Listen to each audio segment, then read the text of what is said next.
So hello and welcome back to the Construction Business Blueprint YouTube channel. The place if you're a construction business owner that wants more time, more profit and more control of their business and life. This week we're going to be doing something a little different.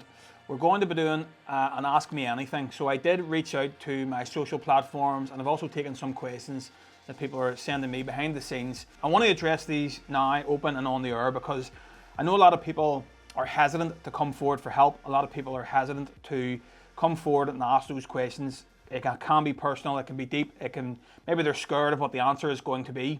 So what I've decided to do is put these questions out on air, answer them here, unscripted, as deeply, as clearly as possible, because I know it's the same questions time and time again. All of these struggles that the people I speak to a lot of guys every single day in this industry, and they're all suffering from the same thing. And that's why the model of why I created time, profit control, delivering results for high quality clients with a streamlined organization, and the blueprint even exists. That's why we're making business owners have this transition from tradesman to business owner. Look, I'm going to go through some of these questions, a handful of them, no scripts, no perfect answers, just straight talk. And like I said, these are the conversations that I have with my own clients every day, potential clients, people come with me. And I'm going to try and angle them more for December, just the stuff that's been happening now to make it more relevant to you as best as possible. Like I always say, if there is anything on this video, if you want a question answered more deeply, please feel free.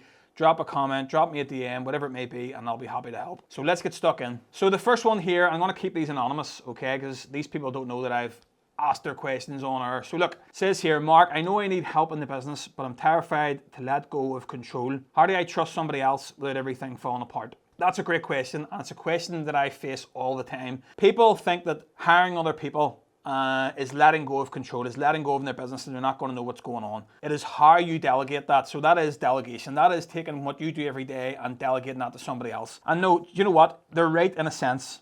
I'd be terrified to let go of, bring somebody in like a manager or somebody into the business to just take over things without any structure in place, without any systems in place, without any sort of guidance in place or training. Like you would go into any other industry and you enter any other job, there's a training program there in place. There's something there for somebody to follow. So if you're sitting there and you have a business that you don't have any processes, you don't have any systems, you don't have a step-by-step of how we price jobs, how we manage jobs, who the clients are, these are the systems we use, these are the platforms we use, this is what I expect my emails or responses to look like to clients, then no, it is going to be chaos and the wheels are going to fall apart. Your business will fall to the level of its systems and the level of its processes and to the level of your guidance. However, when that is in place, when you have that in place, you will actually gain more control. So when you delegate and you let go of certain tasks, those lower value tasks, to help you focus on things, when you have a reporting structure or system in place that these guys you're delegating some of the control to, you're actually gaining more control because you're asking for it in a timely manner,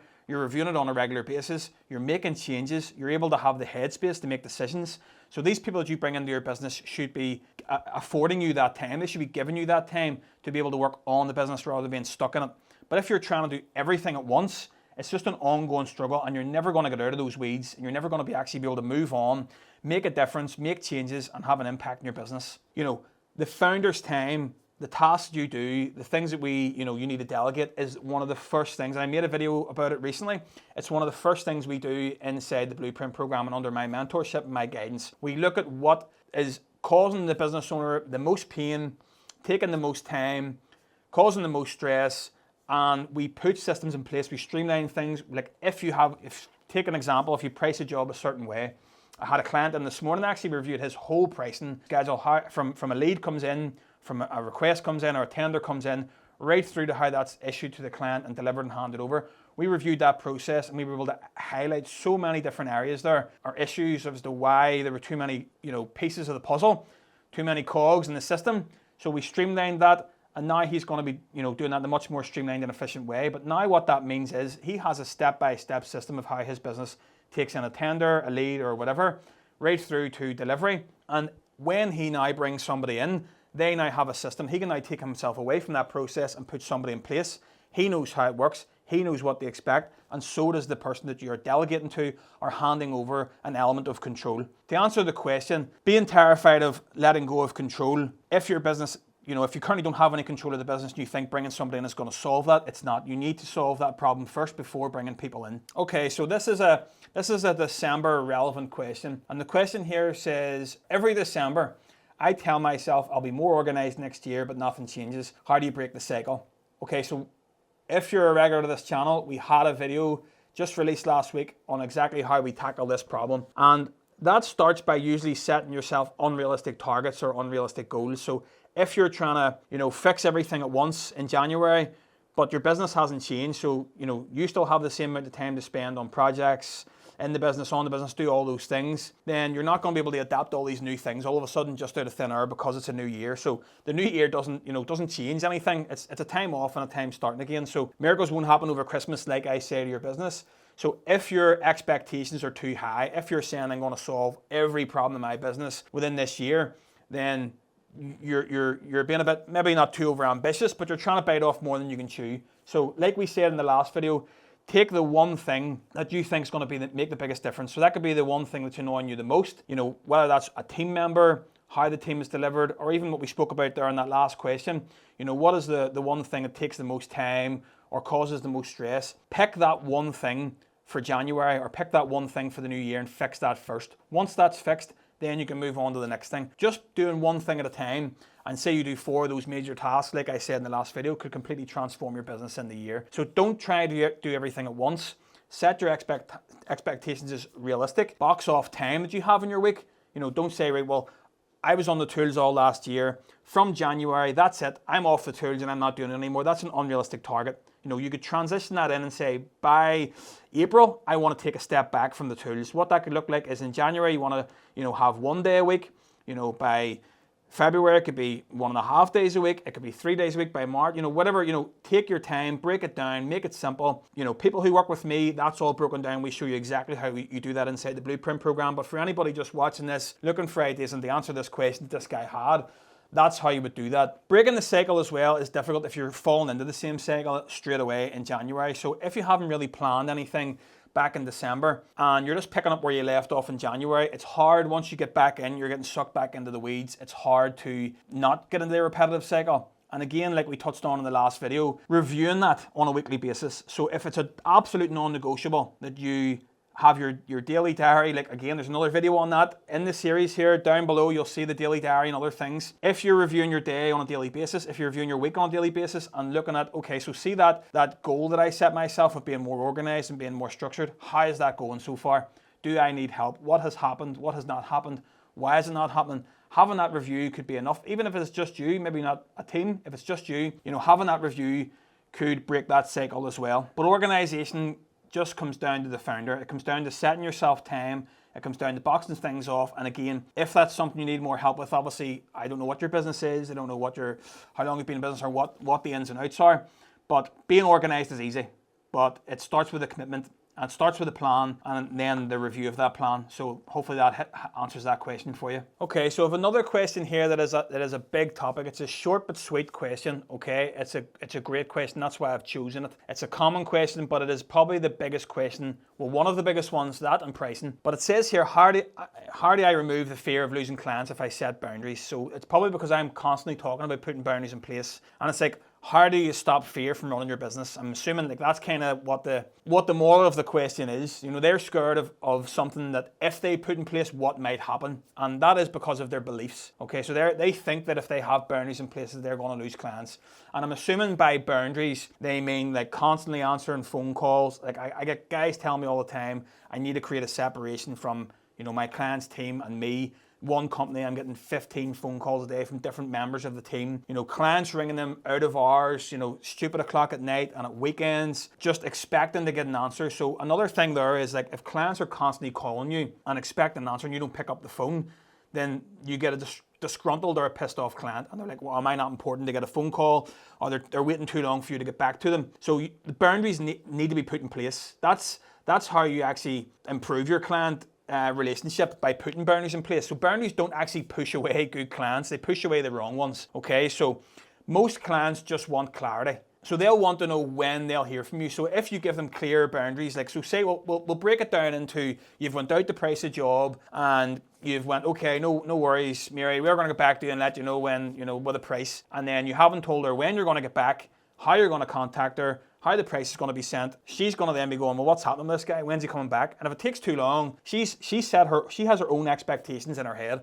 This is the same if you're private or commercial. So the client's then setting their own expectations of what they expect you to come back on. But if you say, okay, Mary, okay, Jimmy, now it usually takes me 24 hours to generate a quote. So look, let's book in a call, say on Thursday at 2 o'clock and blah, blah, blah, blah. You've set the expectation. They don't need to be ringing you, asking where the quote is, how long it's going to be, how it's going to be issued. You need to set that expectation. You need to set that boundary. If you have any questions in the meantime, please feel free to drop me a WhatsApp and I'll get back to you within 24 hours. That's the kind of boundaries you can put in place. So a business with no boundaries is inconsistent. If you're constantly answering the phone to everybody and being accessible to everybody, people will think that's free reign and that you're available. If you answer the phone at 9 o'clock at night, you're then accepted that you're available at 9 o'clock at night. So you don't have a boundary.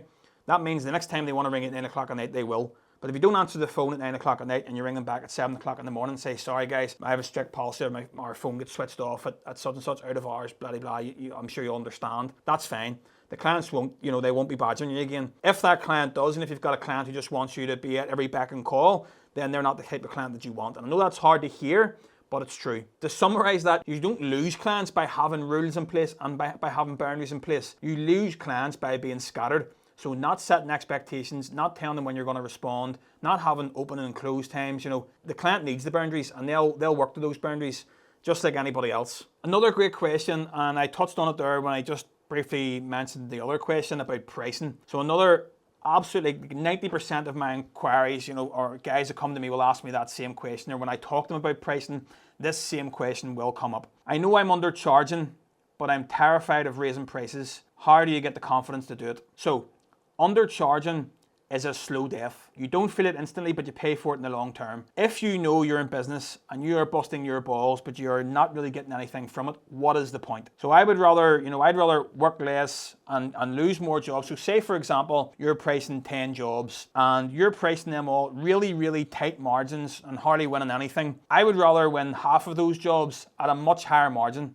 So yeah, I wouldn't be scared of losing 5 jobs if I've won 5 great jobs at great prices. So, when you're pricing jobs, a good rule of thumb for your conversion rate for your sales and tenders and everything that is about 50%. So you should only be winning about 50%. And that's how you know your pricing is competitive. If you're winning more than 50% of the jobs you price, you're too cheap. If people are saying, yes, I'll take that, that screams to me that you're too cheap, that you've undervalued yourself. And if you're getting no all the time, it's not the quality, it's not that, if it's not the quality, and if it's not, you how you're turned up or how you're being presented, which can be hard to determine, but if you're losing too much, then yes, you are too expensive. If you're converting about 50% of your leads, your inquiries, your tenders, whatever it may be, then you're in a good space. The other thing is that your prices filter out the wrong clients and they attract the best ones, okay? So people who value, a price over the quality aren't the kind of clients you want. And I know that the commercial space, I get this all the time, that the commercial space is much more competitive. However, I was in that space before and I didn't always go with the cheapest subcontractor. I went with who was going to solve the problems for me, that was going to, show up, that was going to be consistent, that were going to have a good quality because it was cheaper in the long run. So while you may be the more expensive price initially, if this guy is cheaper and he's going to come to me with a million variations, changing the script all the time, not turning up, I'm going to have to bring other guys in to help, and this guy's got a fair price he's going to stick to from the start, and it's 20% higher than him, I'm going with this guy. I'm going with somebody who's tried and tested, somebody who's reliable, and somebody who can cut the mustard. So it's not always a race to the bottom. And if your clients are only interested in price and a race to the bottom, I've said it a million times on this channel, a race to the bottom is a race that you want to lose. Set yourself that higher standard and go after it. There are people out there who will pay for convenience, they will pay for high quality, and they've got the money to do so. So if you're sitting there with that limiting belief thinking, people aren't paying that kind of money, you're wrong. I have a long list of clients there who are currently charging premium prices, but they are delivering a premium service, and the customers are out there, the money is there. So another one is, in terms of pricing, you need to be confident and you need to be clear on your margins. That's massive when it comes to pricing, okay? So you need to know exactly what your costs are, what your overheads are, and then what your profit on top of that is, so you know what to play with. So if there is something to bargain there, you know what your absolute bare minimum to keep the lights on, to keep the business running is, and then you have confidence in your pricing. So you can go ahead and think, I can't go into that figure because I'll lose money. So as long as you're in the profit margins, then look, there's confidence to move up and down there if you want. And if you've improved your service, okay, so if you've been sitting with the same sort of price for a certain amount of time, but you've improved your service, you've improved your systems, you've improved your communication, you've increased your team size, you've increased your quality, then your prices should reflect it. So another big one here is, my team rely on me too much. So how do I get them to actually work well without dropping everything and standing over their shoulder?